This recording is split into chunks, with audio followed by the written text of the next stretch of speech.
explain. First of all, that was the musical interlude was beautiful, and thank you for the beautiful introduction, folks. Let me explain why I'm sitting, because you're probably wondering, as you should.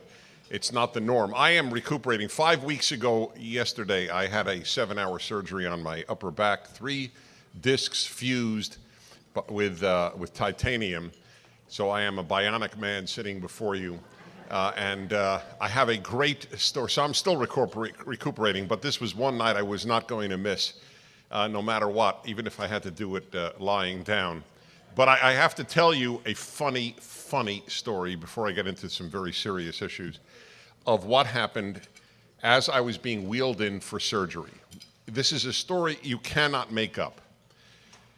My wife was present for this. She can verify every detail. So as I am about to be given the anesthetic, you have to understand the nature of this surgery to the spine.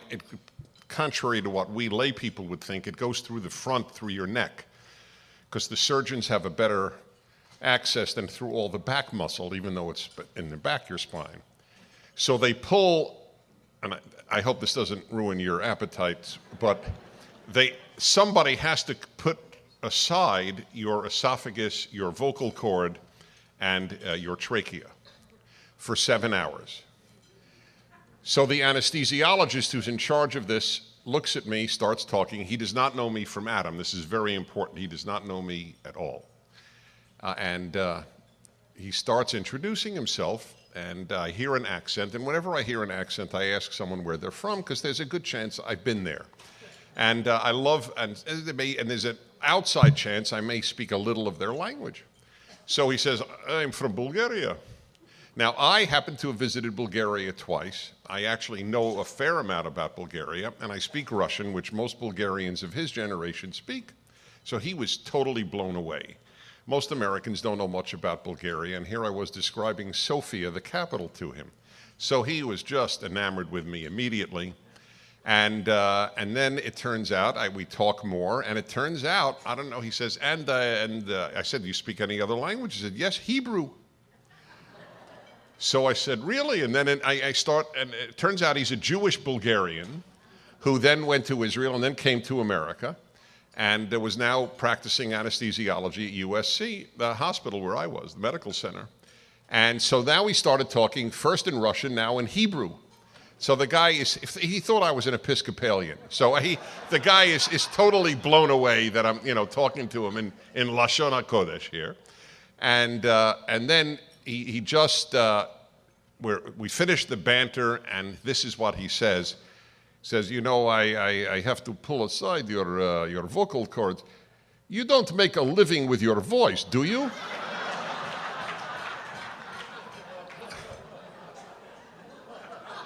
I have to say, they may have been the worst words I ever heard in my life. And I said, well, the last words I remember saying before going under are, well, in fact, I do. And that was it. I hope my wife explained to him he does, in fact, make a living with his voice. It was really the funniest and darkest humorous thing that I had ever gone through in my life. But I just thought I'd share that with you, in light of my sitting here. I am, well, that's right. The hand you're giving is really for him, because I'm talking to you, right? I mean, the guy pulled aside your vocal cord for 7 hours. I'm doing pretty well now that I think of it. Anyway, I have a lot to say to you, and first let me tell you, it's a real honor to have been asked by Chabad and by the Gordons specifically to be the keynote speaker tonight, because it's a very big deal this evening. It's a big deal to me. It is a big deal, period. It's a big deal for Judaism and in my belief for America. I was very moved when Rabbi Kunin ended with God Bless America. I feel at all of these functions, this is only possible, all of this, in a place like this, in America. And I always want to say a thank you to this country whenever I am at a Jewish event like this that we have. We're so blessed. So I'm very honored, and I want to thank you. And I'm going to say a few words about the rabbi and the Rebbitzin in a moment, but I have really, it's in three parts, my talk, and it's not too long, so don't worry. But it's in three parts. One is some thoughts on the revolutionary, and that's the term that I use, message that the Lubavitcher Rebbe had and gave, and that Chabad carries on. A few words about the Gordons, and then a word about the contemporary Jewish situation and the world situation. So let me begin with three things that this outsider, this obviously very sympathetic outsider, not being a Chabadnik or raised in it obviously, feels that has been achieved or at least been started by the Rebbe and then by all the shluchim around the world. I divide this revolutionary ideas into three. Number one, Jewish unity. You hear it so often, love every Jew, love every Jew, love every Jew, non-judgmental, non-judgmental. You may not realize how revolutionary that is in Jewish history. And I could prove to you how revolutionary it is. The rabbis, in an astonishing explanation for the greatest Jewish tragedies prior to the Holocaust, or at least prior to Khmelnytsky to be precise, was of course the destruction of the two Jewish states and the temples and the dispersion and mass murder and rape and enslavement of Jews, of the destruction of the first two Jewish states. And what did the rabbis attribute it to? Astonishingly, Jewish sin. Jew sin. And what was the sin? That we hated each other for no good reason. It's an astonishing thing. It is one of the single most impressive things of all of rabbinic Judaism, in my opinion, that explanation. Obviously, then, Jews did judge each other like crazy, right? Obviously, if that was the issue that the rabbi said our greatest pre-Holocaust was accountable to, obviously there must have been a lot of not only the obvious, judging each other poorly, but even judging each other for no good reason, hating each other for no good reason. I mean, think about the differences between the Perushim and the Tzedukim and on a whole, we just always had divisions, and for no good reason. I mean, there were serious divisions in hashkafa, in outlook, or in halacha, in practice, but still, that's what they attribute it to. And here comes a major Jewish figure who is obviously extremely observant and says, wait a minute, this idea of judging fellow Jews based on their level of observance or whatever else we will use is absurd. Who are we to do it? And I can't tell you how big a deal that is. And I want to tell you my first encounter with Chabad, which took place here in California, not where I grew up ironically, it wasn't in Brooklyn where I grew up. I came to California to meet Chabad, even though I grew up in Brooklyn. And my first encounter, I was very suspicious. Come on, Orthodox Jews who don't judge you by your halachic observance? I was raised in a typical yeshiva world where that's exactly how you judged. It was quantitative Judaism. This Jew does 37.6 mitzvahs, this one does 44.9, this is a better Jew. As if, by the way, the joke of it all is as if you really know. Now, it's very easy to know whether a guy drives on Shabbos, but how do you know whether a guy honors his parents? That's also in the Ten Commandments, right? Who the hell are we to judge? Because it's not only that we can't judge because judging in this regard is wrong, it's that we don't know enough to judge. How do you know how they're doing other mitzvahs that are hidden from you? It's obvious who drives on Shabbos. It's not obvious who honors his parents, right? You don't know that. That's a pretty big mitzvah too, isn't it? You don't know who violates lo tignov. You don't know who really is v'ahavta re'acha kamocha. Do not steal and love your neighbor as yourself. Right? We don't know. Who the hell are we to judge? But it took some major Jewish figure to come up and say no. Enough with this nonsense of a misnagdish and Hasidic divide, where Hasidim would be snitched on and sent to czarist prisons. I mean, it's unbelievable. The over what? Over what? This alone would set Chabad and the Rebbe's message as a seminal event changing Jewish history. And I was very suspicious when I first met Chabad. I can't believe that they're not going to judge like this. They're going to give any Jew an aliyah to the Torah, even no matter what his level of observance, is going to call him to the Torah. You invite him for Shabbos, even though they know he's going to drive. These were revolutionary things. And now, all these decades later, I have to say that they either are the greatest actors. I mean, truly, their ability to act is so developed as to be worthy of study, or they really mean it. Those are the only two possibilities, and I can't believe that intelligent people, and forgive me, I include myself among the intelligent people, are fooled regularly. I don't think that that's the case. I think that they mean it from the bottom of their hearts.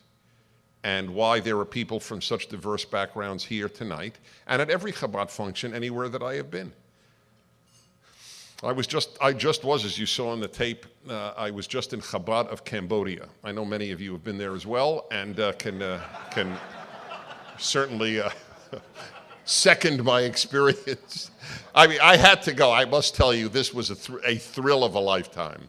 I mean, I've been to some obscure Chabads. You know my view, by the way. The new definition of remote is a place without a Chabad house. That is my new definition. Hey, folks, you got to understand, the Congo has a Chabad house. That's my next one, by the way. I will not feel ready to meet my maker until I've gone to the Congo Chabad. This is on my list. Cambodia was on the list. That was a big one. Anyway, at the Cambodia Chabad house, you had to have seen this. There were 18, believe it or not. I thought my wife and I would be the only people visiting. And that, for that matter, my dear friend and producer, Alan Estrin, and his wife. I thought we four would be the only people there. There were 18 people there. And it was under Jewish holiday. It was just a Shabbos in the middle of the year. And it was phenomenal. It was 18 people. And except for us four from the U.S., the other 14 were from 14 different countries. And it was phenomenal. It was just so deeply moving to be with these people so different from one another, who would never have had a Shabbos meal if it weren't for Chabad of Phnom Penh, Cambodia. And no, this is a very big deal. I can't tell you my gratitude, and the gratitude that so many Jews have, including vast numbers of non-Orthodox Jews, have for what Chabad does. And this vision of you are a fellow Jew, and indeed it extends to all of humanity, as was made clear in one of the talks earlier. But I'm speaking about the divisions within Jewish life in particular that the Rebbe and his philosophy overcame. So that's number one, and it's a very big deal that you shouldn't take for granted. Jews have never found it easy to accept one another and their differences. And there have always been differences, whether hashkafa or halacha, whether outlook or practice. So this is a revolution in Jewish life, and it's part of the reason that many of us are so indebted to Chabad, myself obviously included. Number two is the joyful nature. Many of you have heard me speak on Chabad, and I've spoken to heads of Chabad in New York and elsewhere, and I emphasize this, and I say it to groups that where in Jewish life that I speak to, where nobody from Chabad is present. I say this behind your back, so to speak. And I say, why are they so successful? And I say, well, there are many reasons, and I think, and I mentioned the non-judgmental, and I mentioned, though, specifically the happiness issue.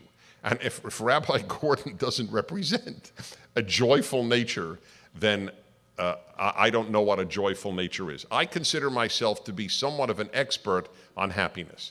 Any of you who know my show know that for at least 15 years I broadcast a happiness hour every Friday.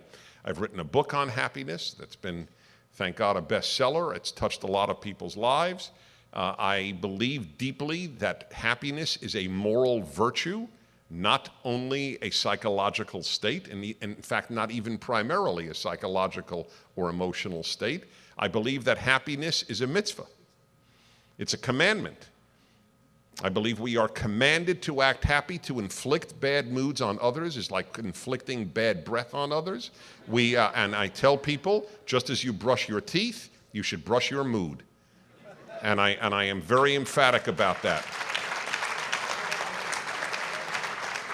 By the way, I'll just tell you a fascinating little diversion here for a moment. In Jewish life, when I speak on, specifically within Jewish life, when I speak on happiness, I title the talk, Happiness is a Mitzvah. Meaning literally, it's a commandment, and of course, figuratively, a good deed. Mitzvah literally means commandment. Now, here's an interesting one. I was invited by a Baptist seminary in Texas to speak on happiness. Now, obviously, I'm not going to title a talk for a Baptist seminary, Happiness is a Mitzvah, okay? Because they won't know what the hell I'm talking about. I mean, nor should they. I don't expect them to know this. So here shows you it's such an, and there really is no judgment here. But I know Christian life very well, and so I knew the language to use for a Baptist seminary, and I titled it, Unhappiness is a Sin. They were thrilled. And so isn't that interesting? So for Jews, I give the same talk. But for Jews, it's happiness is a mitzvah, and for Christians, it's unhappiness is a sin. And everybody's happy and goes home happy. Okay, because the other wouldn't work in either life. Because if I came to a Jewish group, unhappiness is an avera? What the hell? What is he talking about? What, unhappiness is an avera? Is he a nut? We don't have enough averas? The new avera. Prager comes up with a new avera. That's the way it would be. That's how people would react. Christians seek new averas. It's a different thing because and by the way, that that is said with love, because I think they're the greatest people in the world. I adore America's Christians. They're our best friends. I mean, and so on. But there is a very strong sin orientation, obviously, in Christianity, and ours is more the mitzvah orientation. I'm not saying one's better than the other, but we do have different vocabularies. Anyway, the Rebbe comes and says, you know what? You have to, Ivdu et Hashem b'simcha, you have to serve God in happiness. And my shluchim have to radiate happiness. Now, Rabbi Brisky, I feel bad, has heard this more than 10 times, I think. I feel bad, Rabbi. I'm coming to you before Yom Kippur for slicha, that you have to hear this again. But here is my theory. Rabbi Gordon may only have heard this half a dozen times, so I still don't owe him an apology. But I'm telling you, I have to share this with you. I have a theory, and I may be snitching on a very deep secret in Chabad life. If the word gets out that a shaliach is not happy, he gets a warning. Brooklyn sends him a warning. You have not been happy enough in your shlichus. If he continues, they come in the middle of the night and they take him away back to Brooklyn. And he is never seen again. Never. And a new shliach shows up the next day with the same name. And no one knows what happened. It is a phenomenon, because after all, they do look alike. I mean, let's be honest. It is actually doable. Again, my friend Brisky sent me the picture from the last kinnus and says, he sent it, I wasn't the only one. He sent it around. He said, find me. Right? How many shluchim are there? 10,000? What is the number? Some ridiculously large thousands of numbers, and I'm supposed to find Brisky in the middle, right? Everyone is wearing the same thing. Everybody has the same beard. Everyone has the same hat, and I'm supposed to find Brisky. But I like those challenges. It's like, where's Waldo, the Jewish edition, right? And I found him. Did I find you? Huh? Where are you? Did I find you? You were very impressed. It's amazing. I do a radio show. I have spoken for him. Nothing mattered. I found him in that picture. I won him over as an admirer. That did it. The Rebbe's emphasis on happiness, which Rabbi Gordon and his wife radiate regularly, is so big, I cannot tell you how big. It's as big as the non-judgmental issue is big. Either one alone would make the Rebbe and this movement unique. But the happiness issue, let's be honest. I mean, I could tell you from my upbringing, okay? I was raised I went to yeshiva till I was 18. And in my elementary school yeshivas, all the rebbes were from Eastern Europe, and poor people, they either escaped right before the Holocaust or right after the Holocaust. They radiated misery. They did. I don't remember them smiling. I don't know if they had teeth. I'm not sure. I know nothing. But I remember thinking to be frum meant to be unhappy. That's what it was. That it was almost an aveira. I talk about sin again. It was almost an aveira to laugh too much. What are you laughing about? What is there to laugh about? What is there to laugh? You could be studying another Blot Gemara and you're telling a joke. It's wrong. It was like wrong. And by the way, this is a very big deal because nothing alienates the non-religious from the religious and from religion and from God as unhappy / miserable religious people. I remember Phil Hendry, the talk show host, he used to imitate people as if they were callers. He has a very narrow but true gift of genius to do this. And he once was ribbing Muslims. And it was a fair rib. It wasn't bigoted or anything. But he said, but his whole routine, the routine that he went through on radio, was that if you don't laugh and if you don't smile, you're not a Muslim. I mean, have you seen imams laughing? The laughing imams. I mean, it's almost a self-contradictory term, right? When you see these guys in Cairo or in Tunis or in Baghdad, you don't see. Can you imagine Khomeini like Rabbi Gordon? Can you imagine? I mean, is it conceivable? Backslapping and laughing and having a great time and going, another l'chaim, let's go, another l'chaim. It's inconceivable. But that's not a small thing. That's not a small thing, because if you don't worship God in joy and in happiness, there's something wrong with your religion. I would hold it true for Judaism as well. I started, after all, not with Muslims, I started with a Jewish example of people who just didn't laugh and didn't have joy and didn't radiate happiness. If Judaism doesn't make you happier, either one of two things. There's only two possibilities. Either the religion is a failure, or your practice of it is a failure.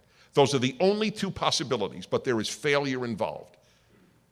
If religion doesn't make you have a joie de vivre, a joy of life, then there is something wrong with the religion or something wrong with the way you do it, or both.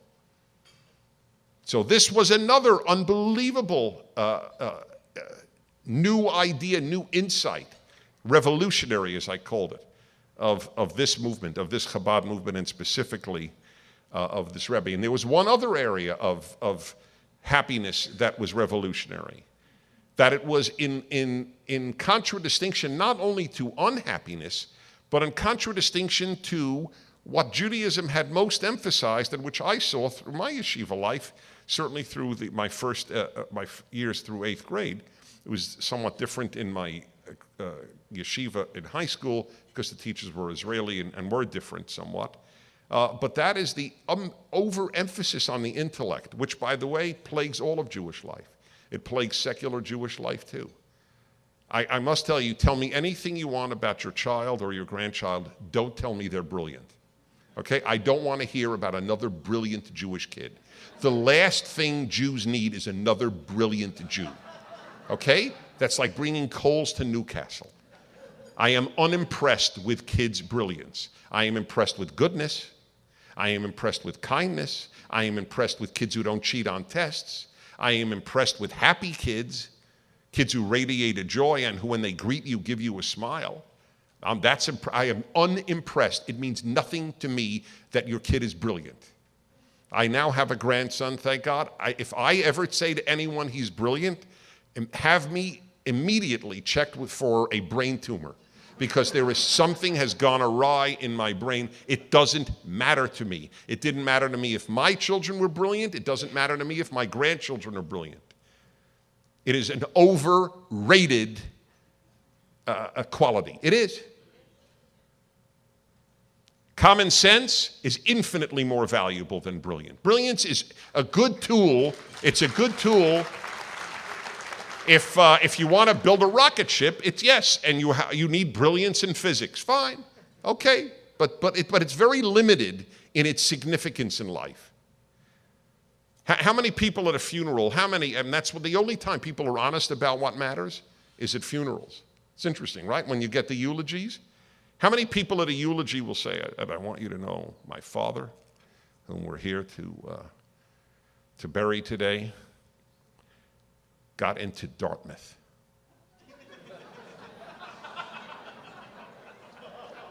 You should all be laughing because you've never heard it in your life.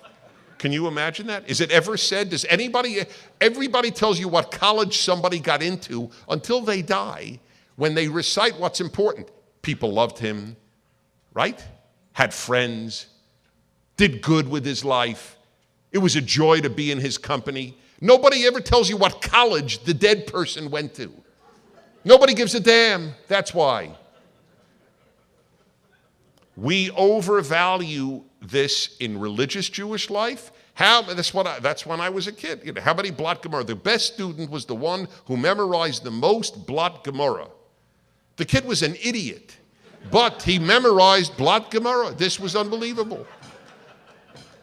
So what? So what? And then you get a movement that says, of course you have to study Gemara. There's no lack of emphasis. That you got to know a lot to be a Chabad rabbi, let me tell you. But that's not what defines you. Your character defines you. Your happiness defines you, not brilliance. This is a very big deal that this was done. Obviously, I resonate. And number 3, the revolution is not finished. Here's a third aspect of the Chabad revolution. Go into the world. This was my greatest single problem with the orthodoxy of my youth. Not my parents, as it happens.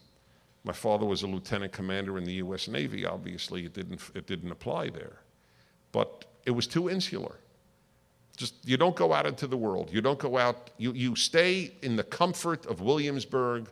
You stay in the comfort of B'nai Brak. You stay in the comfort of Square Town, whatever it is. You don't relate to non-Jews. You don't relate to non-Orthodox Jews. You don't relate to anybody who's different from you. Those who observe more than me are fanatics, they're chinyaks, and those who observe less than me are goyim. I am perfect. That's the view, right? That's the view. More than me is a fanatic, and less than me is a goy, as if goy is a pejorative. And here is a movement of extremely observant Jews going out into the world, as exemplified by Cambodia. But for that matter, when Rabbi Gordon came to the valley, this could have been Cambodia, Jewishly speaking, right? It wasn't Cambodia in any other way, but Jewishly speaking, this was terra incognita. This was unknown land. And now look at it. What is it, 25 Chabad houses? It's astonishing. It's just astonishing. And what you have achieved here, what you, the Gordons, have achieved, and by the way, I'll tell you, every one of you here knows that in every instance, the Rebbetzin gets as much credit as the rabbi. And that I can say, and I'm no feminist. No, and you see, and that, by the way, is another very major achievement of Chabad, because the Rebbetzin is a very significant figure, and everybody knows that. And yet, there is no loss of femininity. There is no dilution of the distinction between male and female, and the husband role, and the wife role, and the father role, and mother role. It's another great victory for this movement. So those 3 are very big, and I relate to them in particular. On the first one, on Sinat Chinam, let me tell you, I say this on the radio, and 99% of my listeners are not Jewish. And I teach this great teaching of Judaism, the rabbi's genius of saying Sinat Chinam, that it was gratuitous hatred for which we had this mass destruction of Jews and the Jewish state, right? The greatest calamities in Jewish history prior to the modern age. And the brilliance was, why didn't the rabbis say that it was because of sin'ah, it was because of hatred that Jews suffered this? Why did they say sinat chinam? Why did they say gratuitous, baseless hatred? Why didn't they just say sin'ah? Well, they hated each other. Because there is appropriate hatred. That's why. It's inappropriate hatred that the rabbis spoke about as being the sin. I'll never forget when Berkeley announced, the city of Berkeley announced, the city of Berkeley is now a hate-free zone. And I announced on my radio show, I can no longer visit Berkeley. I hate. And if they ask me as I drive in, they'll stop my car, sir, do you hate? I say, yes, I do. You can't come in, sir, I'm sorry. So I don't even bother visiting. Now, what is it I hate? I'll tell you what I hate. It says in our Tanakh, it says in Tehillim, Ohavei Hashem Sinu Ra. Those of you who love God must hate evil. I hate evil. It's a mitzvah to hate evil. By the way, this just came up. And I really ask you to read my column. In fact, it was both in the Jewish Journal, one variation, and on the general internet, just recently. I couldn't believe how many Jews and Christians, and of course secular people, were just stymied by the question, should we celebrate bin Laden's death? What kind of dumb question is that? Should we celebrate bin Laden's death? The answer is yes. Yes. I mean, what is it? It's why that it's a question.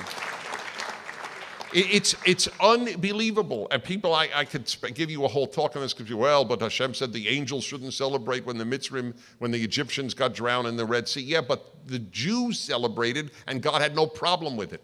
Angels is a separate issue. God and his problems with angels is between God and angels. I am not an angel, I am a man. Men celebrate the death of the truly evil, okay? Because then less innocent die. So it's again this great teaching. The non-judgmentalism of Chabad and of the Rebbe did not apply to the evil. It applied to your fellow human and your fellow Jew, where the difference was not good and evil, but all sorts of other differences. Number two, on the happiness, the moral significance of happiness. This is one of the great themes of my life. Ask anyone raised by an unhappy parent what it was like, and you will know how morally significant happiness is. And I beg everyone who walks around with expressing a bad mood to understand the effect you have on all those around you. You have to somehow conquer it. If that's your life's calling to conquer, then that's what you have to do. And finally, about being a Jew in the non-Jewish world, I mean, I certainly relate to that aspect of Chabad, and that's really what my life is. You know that I get calls frequently where a non-Jew will say to me, or email me, dear Mr. Prager, dear Dennis, or on the phone, Dennis, you know, I just want to tell you, you're the first Jew I ever met. Now, of course I'm not the first Jew they ever met. I mean, everybody bumps into Jews somehow. Their doctor, their plumber, their chiropractor, their dentist, their business advisor, a teacher, somebody on television. So what do they mean? They don't mean I'm the first Jew they ever met. I know exactly what they mean. I'm the first Jew who believes in Judaism they ever met. That's what they mean. And that's very sad. Very, very, very sad. This is a terrible, terrible plague in Jewish life. As I've often stated it, the Jews who talk to the world don't live Judaism, and the Jews who live Judaism don't talk to the world. That, in a nutshell, is my belief, the greatest single Jewish tragedy. It is our task to talk to the world. God didn't choose us in order to keep quiet, in order to retreat into a Jewish ghetto.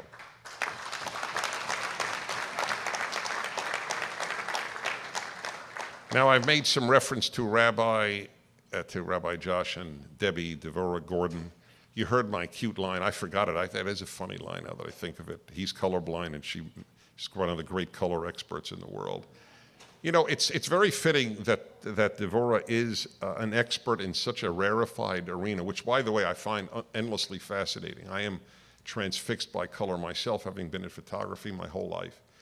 and the significance of color, which I think there is just, I give you my word, just the other day. In fact, yesterday in Minneapolis, for whatever reason, when I brought my car to the Hertz rental return, I saw all these colors of cars, and I realized every single color gave me a different mood.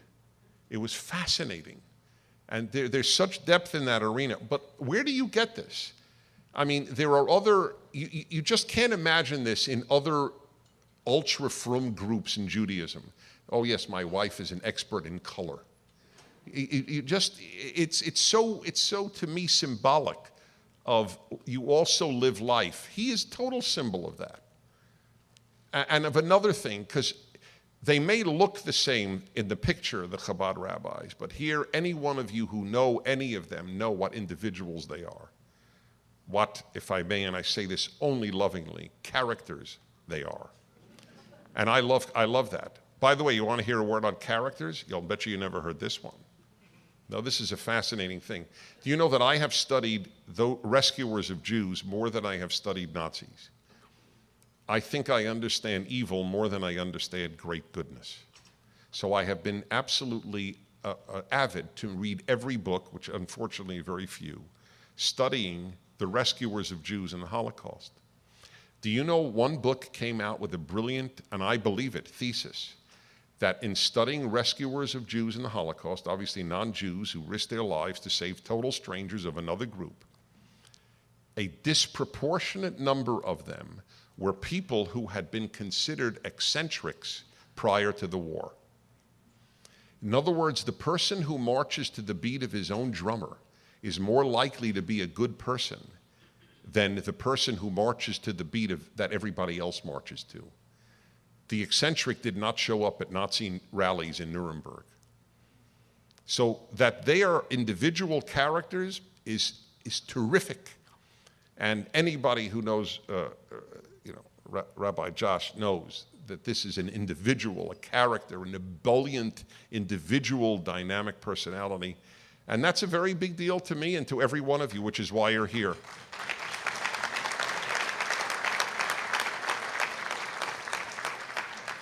That and two other traits that go to both them, energy and joy. I mean, these are huge, huge things, and I am honored really to have been chosen tonight to speak about them and about the work they do. And to hear your daughter get up and talk about global kindness, I mean, talk about joy. I mean, it's a very beautiful experience. I thank you for having this evening, and I will conclude with just a couple of words about the Jewish people and the world situation. This is something that I say to secular Jewish groups, and believe it or not, has a big impact. I just spoke recently in Las Vegas to the heads of the Jewish community, many of whom are very, very, very, very successful, thank you, financially, as you would well imagine, casino owners and others, and very secular. And I take a risk when I talk about this because I don't want to hurt the federation that brought me in. I want to help them raise money. But I'm telling you, post 9/11, I have been able to say this, pre-9/11 Jewish groups that heard this, I could see Jews squirming. I talk about Jewish chosenness now almost all the time that I speak to Jews. And nobody squirms.